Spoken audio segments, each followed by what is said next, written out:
Just for fun, think of your sewing area as your sandbox. It's time to play with no rules. You can even throw sand outside the box. That's the philosophy of my guest, who has taught me to play while adding sewing embellishments.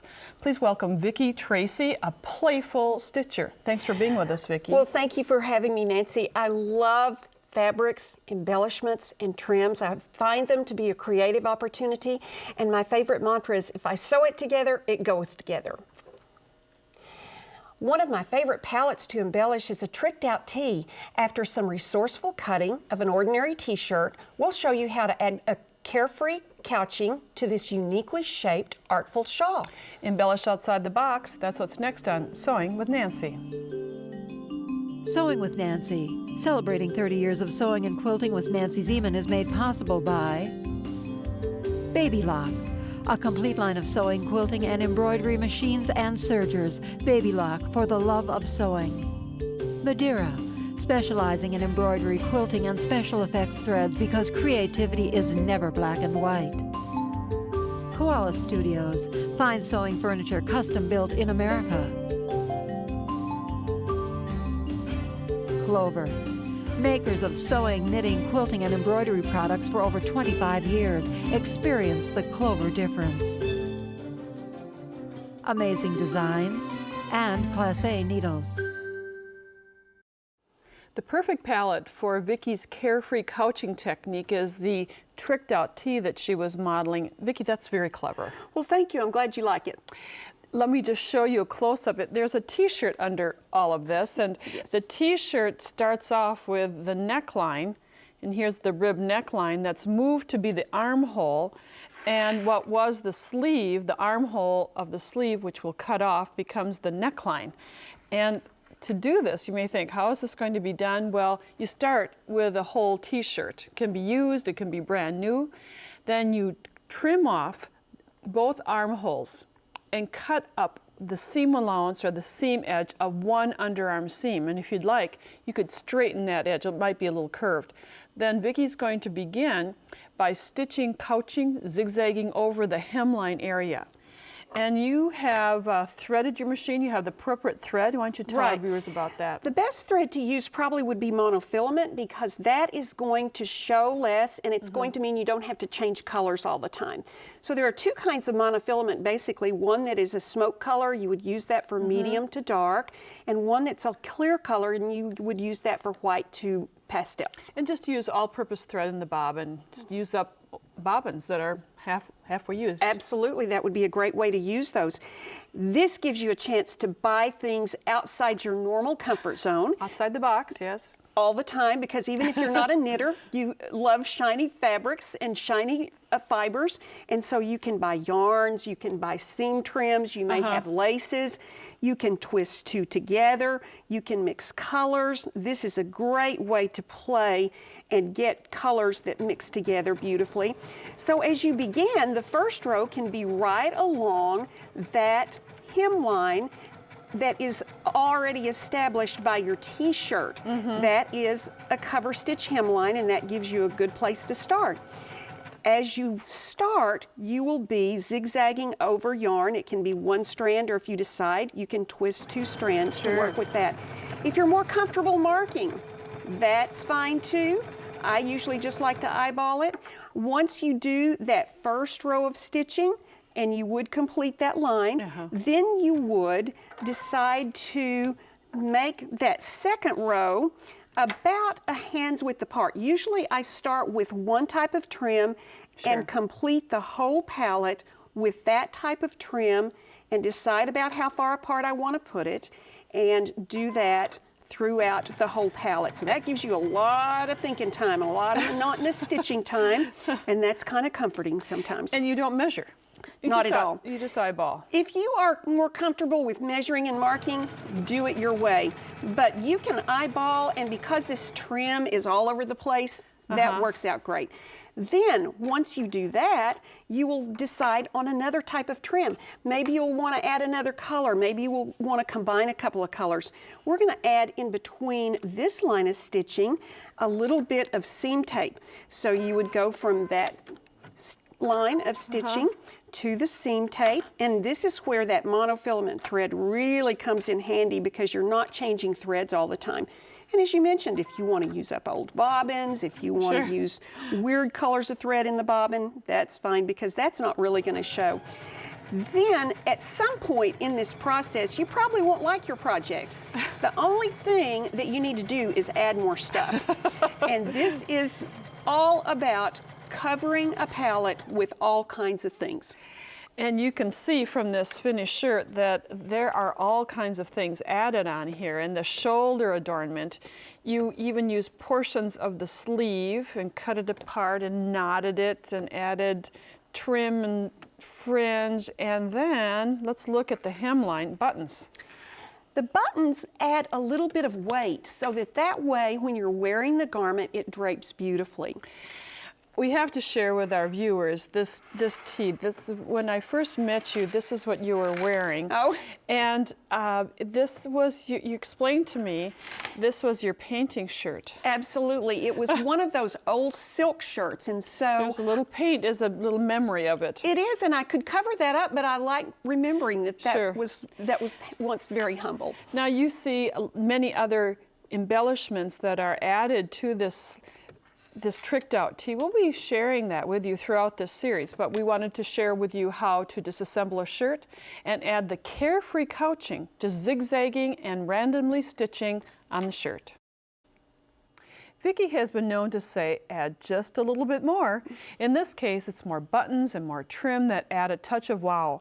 Button collages, whether sewn on by hand or machine, are an ideal way to embellish outside the box. Well, buttons are probably some of the first things you ever played with at your grandmother's house. Sure. Sorted them, strung them, all kinds of things. And they're still a lot of fun to collect. I think of everything as an empty palette, and if there's not something on it, it needs to be colored or it needs to be finished. Even buttons as simple as these white ones and shirt buttons and all those kinds of things that you think aren't very interesting can be layered and collaged in different ways. You'll see throughout this two-part series that there are buttons on everything that Vicki has embellished. And you said this was a project without a sewing machine. Right, a weekend without a machine. Now, of course, you know that all the shank buttons have to be sewed on with by hand. The ones with the holes can be sewed on with the sewing machine. And most sewing machines have a setting for zigzagging a bar tack to sew on buttons. The width of the opening is always the same on all buttons. Most people think that if it's a larger button, it would be a wider space. So no matter what size, as you can see here, it just sets it automatically, and you can zip through putting on lots of buttons at the same time. And that's a real fast way to do it. But this is a good take-along project if you don't have a machine in front of you. I love doing buttons on things that dangle. So on the bag, these buttons add weight to these little things that dangle. And if you're going to do that, usually you will want to layer them. So on buttons, you will put one on one side and one on the other, kind of sandwiching them. And you wait till you see the back. You know, this is outside the box. You're having a lot of fun playing with this. Rick-rack, trim, all kinds of things, but all kind of finished with something like that. And you can combine buttons and lace trims. You may have something from your grandmother or find it at an antique store.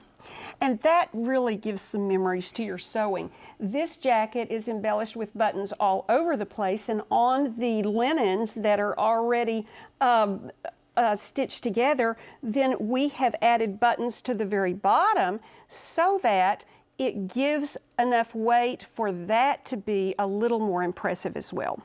And you'll see on that tail of that shirt, of the blouse, that there are other embroideries and ribbons. We'll be getting to that. Throughout this two-part series, we'll show you all of these elements and then how Vicki combines them. So button collages, working with trim, lace, hand stitching. It's just another way to embellish and add fun and excitement to your sewing. When you fully embrace the concept of embellishing, you'll give yourself permission to play. For instance, toss out traditional bindings and add a sassy sandwich finish to edges. Sewing rules do not apply.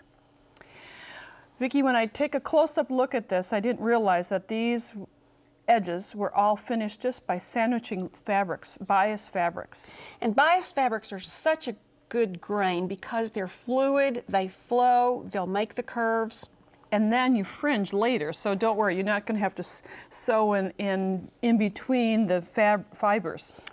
Exactly. Now, cutting bias strips, we possibly have done it. Some of you may have not because you're afraid to. You have a fast way. A fast and easy way, and bias is sometimes a very misunderstood grain, but it is simply the 45-degree angle of the fabric. So whatever size fabric you have, it does not need to be a square. We will start by folding that on the true 45-degree grain. Some people would cut that off so that you would have a square, but there's no need to waste fabric. We'll fold this other side over, much like a quilter would fold a prairie point.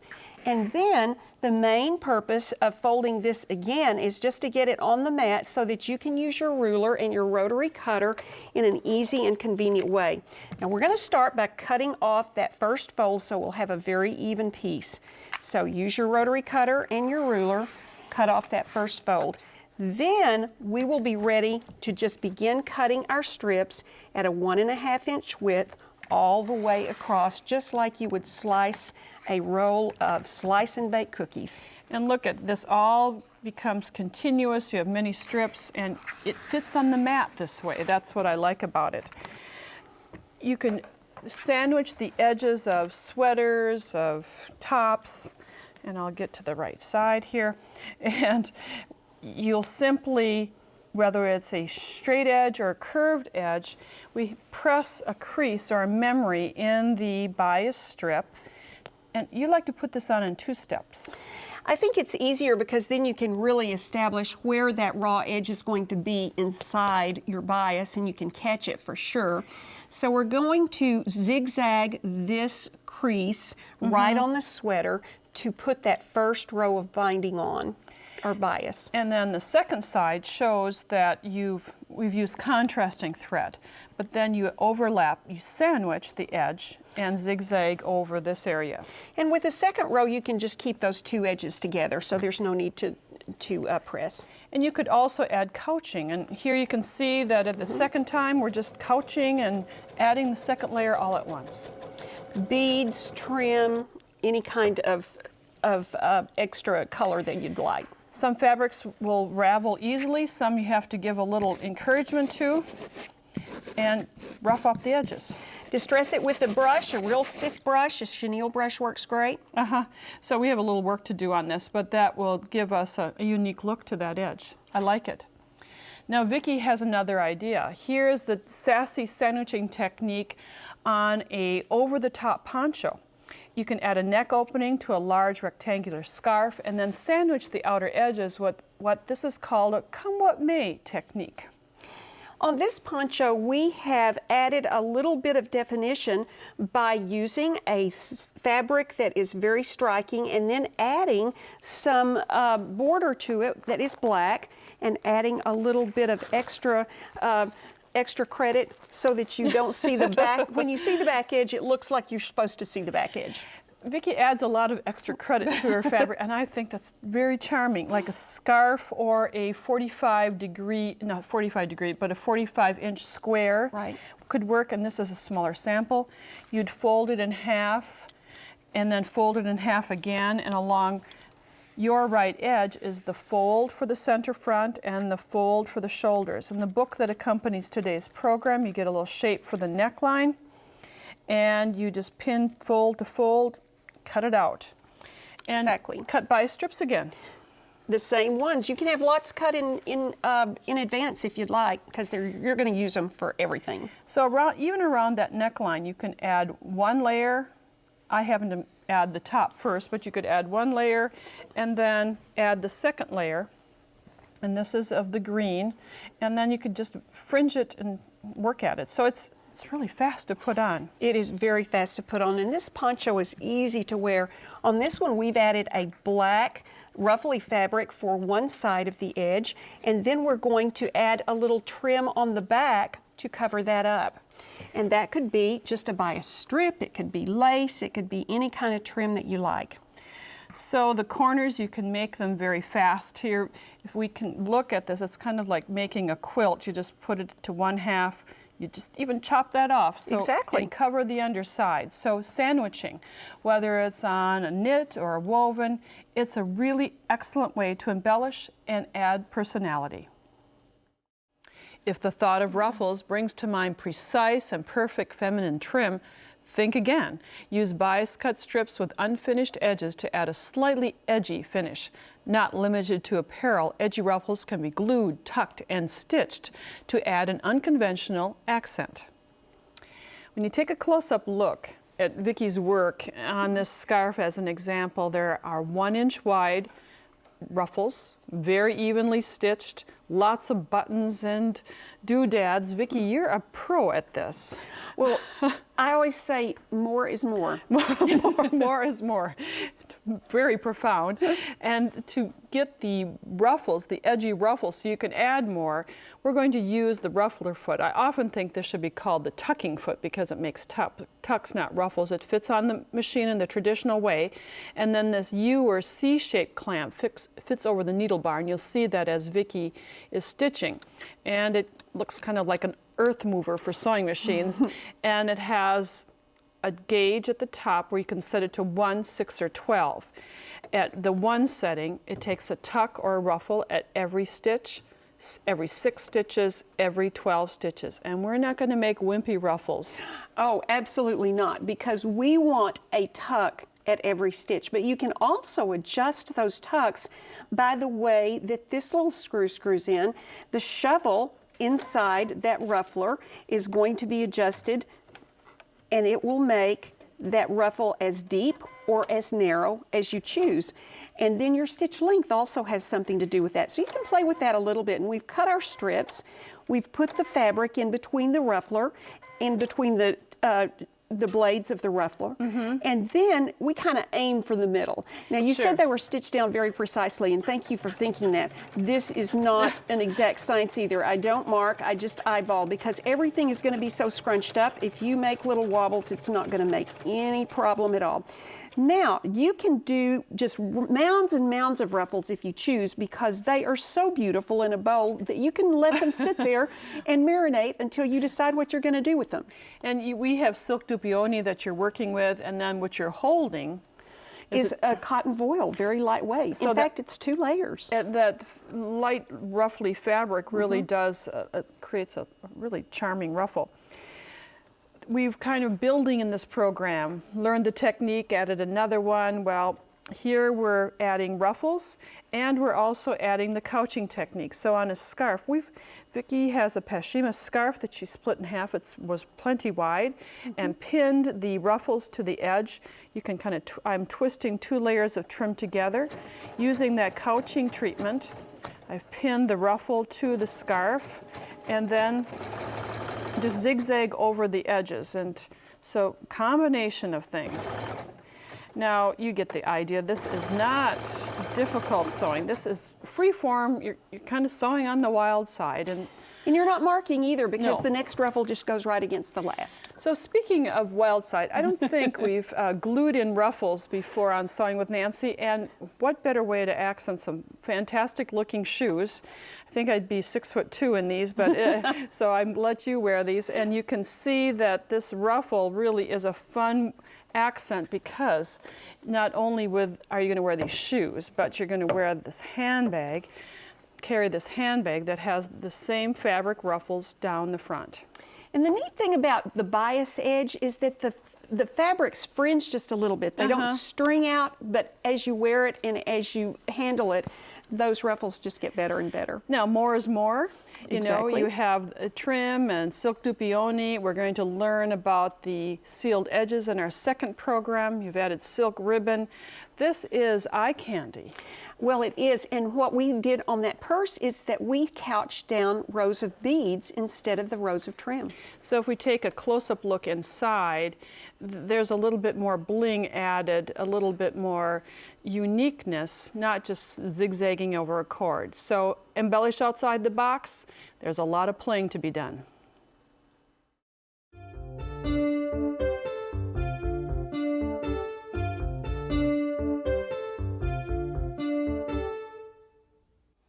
Many years ago, I picked up a book entitled The Quilter's Apprentice by an unknown author.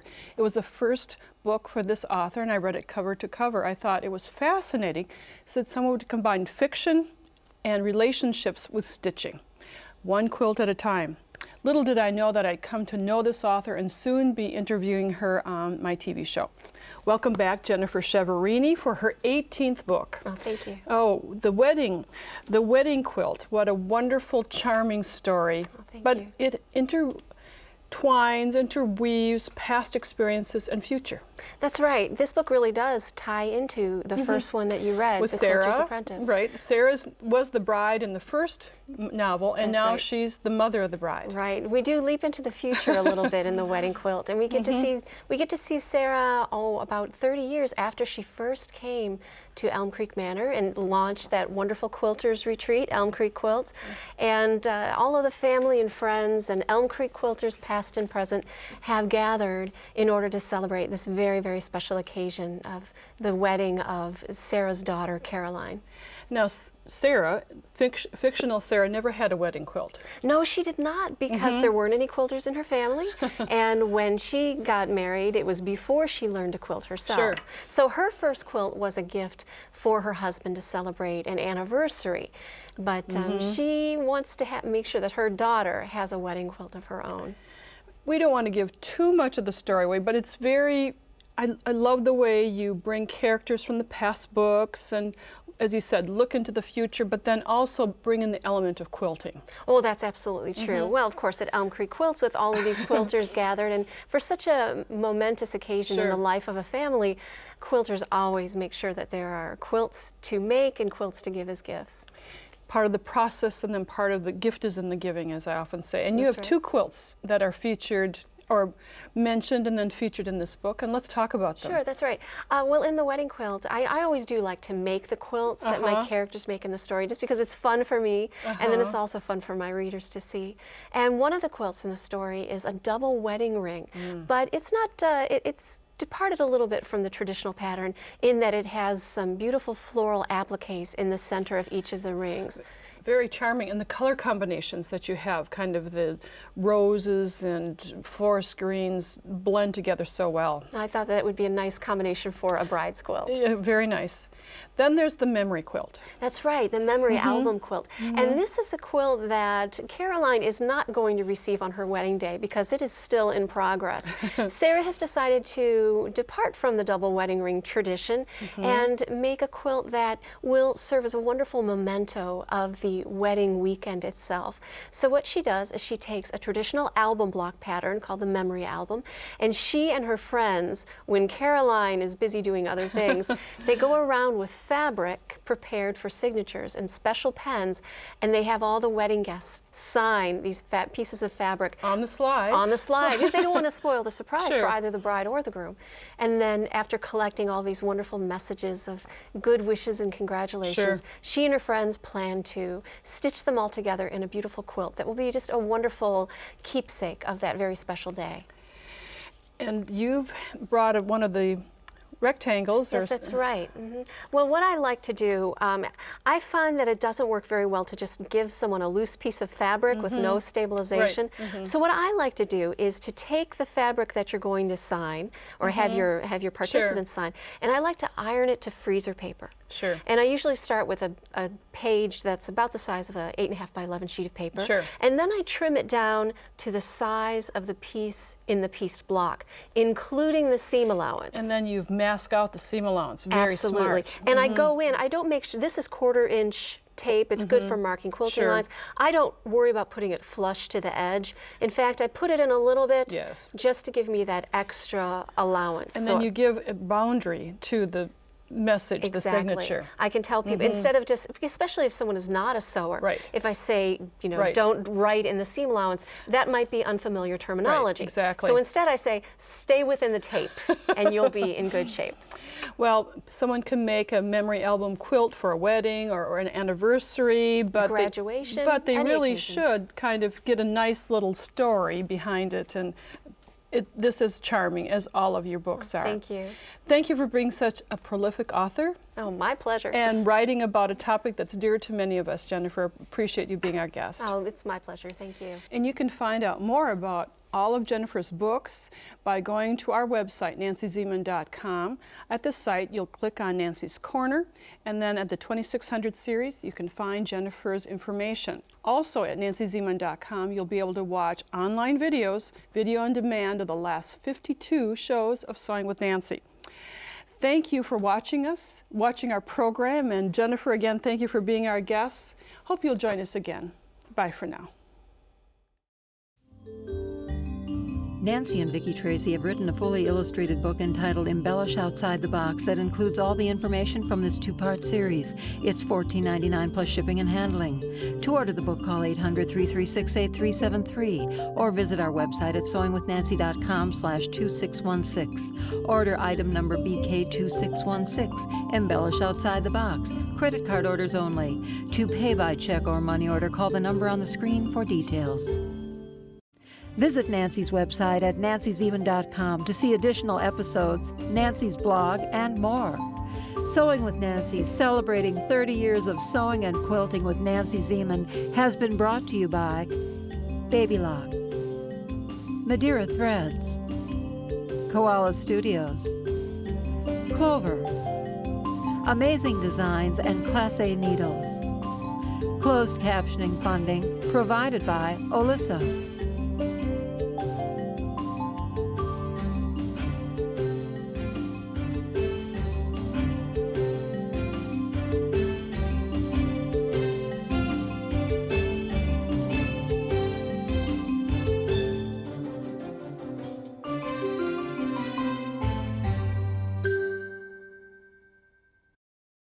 Sewing with Nancy is a co-production of Nancy Zieman Productions and Wisconsin Public Television.